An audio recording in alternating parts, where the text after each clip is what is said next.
Folks, it's freaking cold. It was 60 degrees this morning. 60! It's now 21. We had a cold front come through here that people over in Missouri and Kansas and Arkansas, Oklahoma, all them folks been enjoying this cold weather. Well, it hit here. Got a little precipitation trying to fall, but Lord have mercy. It's always something goes wrong at the most inopportune moment. I'll be right back to tell you all about it.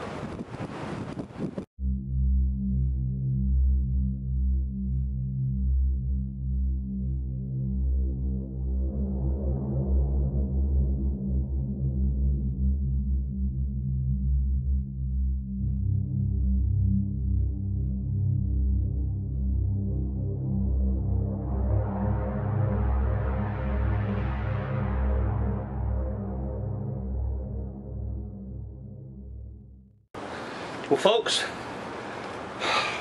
I don't reckon there's anything more frustrating to a man or a woman than your water freezing up, or your well pump just not pumping.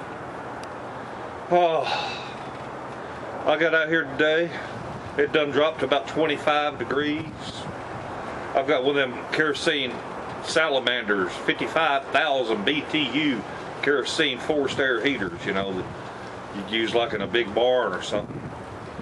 I plugged that rascal in, and I hadn't used it in 3 or 4 years, so it took a while for me to get it going. Anyway, finally got it going, and I take it around back to where my well lines coming up out of the ground, and where all my switching and valves and pressure tank and all that is. And so I started thawing it out.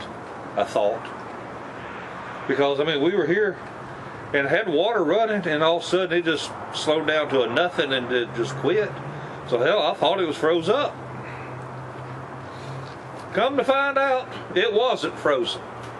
Even after I sat out there an hour and a half thawing. So I want to show you. I'm not going to take you around back because it's too dark and too damn cold for me to go back over where the actual pressure switch is.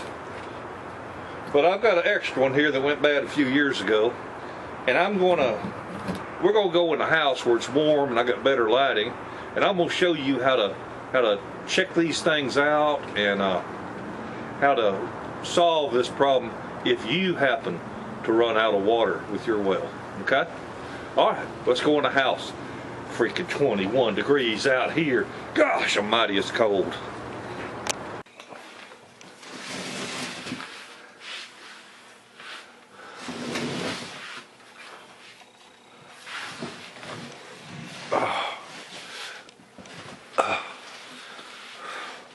Okay, well, what we have here is one of the old pressure switches.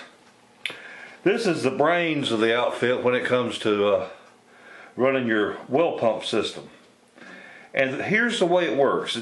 There'll be a pipe sticking out of the bottom of this that goes into the manifold.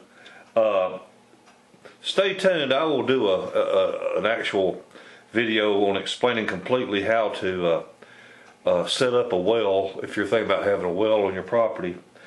But anyway, this is a pressure switch, and the way it works is normally they are set for somewhere between around 30, they call it like a 30-55, meaning that when the pressure in your plumbing system drops down to 30 psi or less, then this closes up like it is now. Boom, closes up.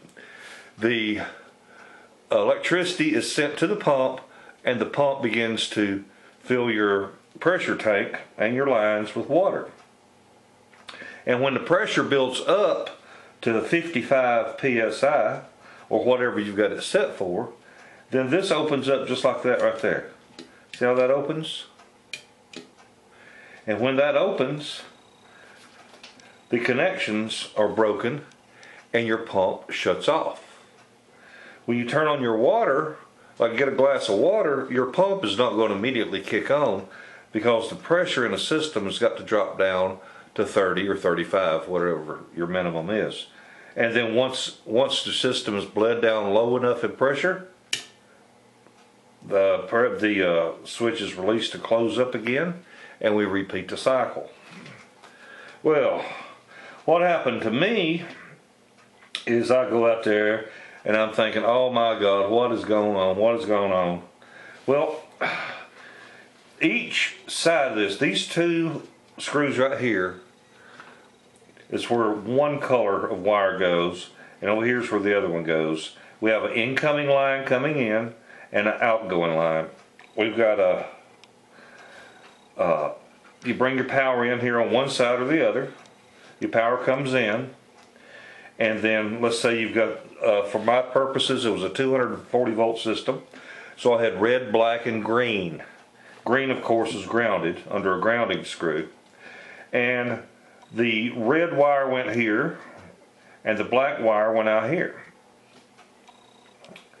And that was from my power supply, from my power panel. Then, going through here, you got the wiring for the well pump.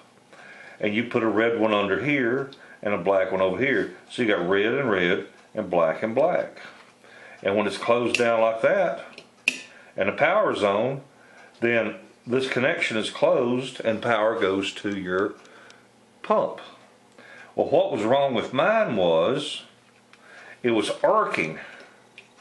These little contacts were not wanting to make a good contact. So I got out my handy dandy little needle file set. Went around over Harbor Freight to get one.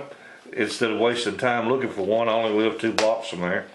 Out of number 00468, and there's a dozen little files in there, and I pulled out a little flat one. I turned the power off. Okay, turned the power off. I had noticed an arc in here, and when I took a screwdriver and actually pressed hard in there, it was actually working. And man, you could feel that pump kicking in and the vibration in the water line.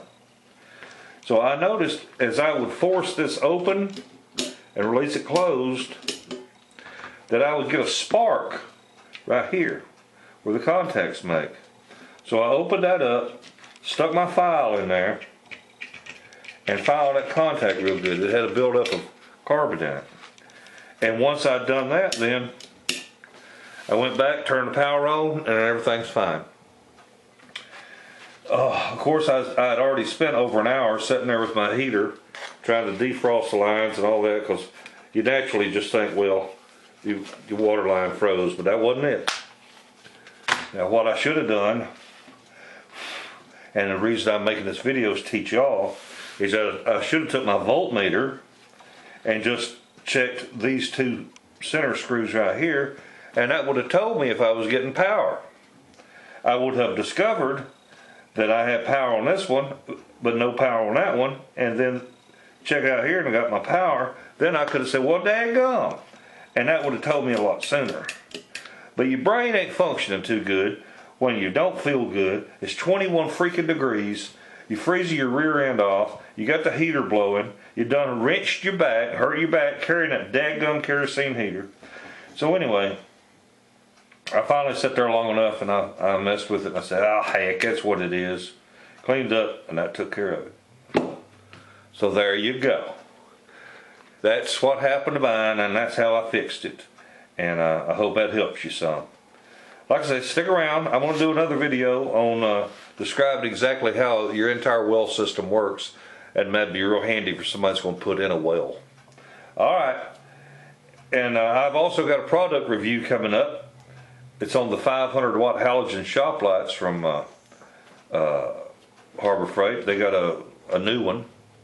So I'm excited to share that with you. Okay. Well, folks, y'all have a wonderful day and a better tomorrow. Bye.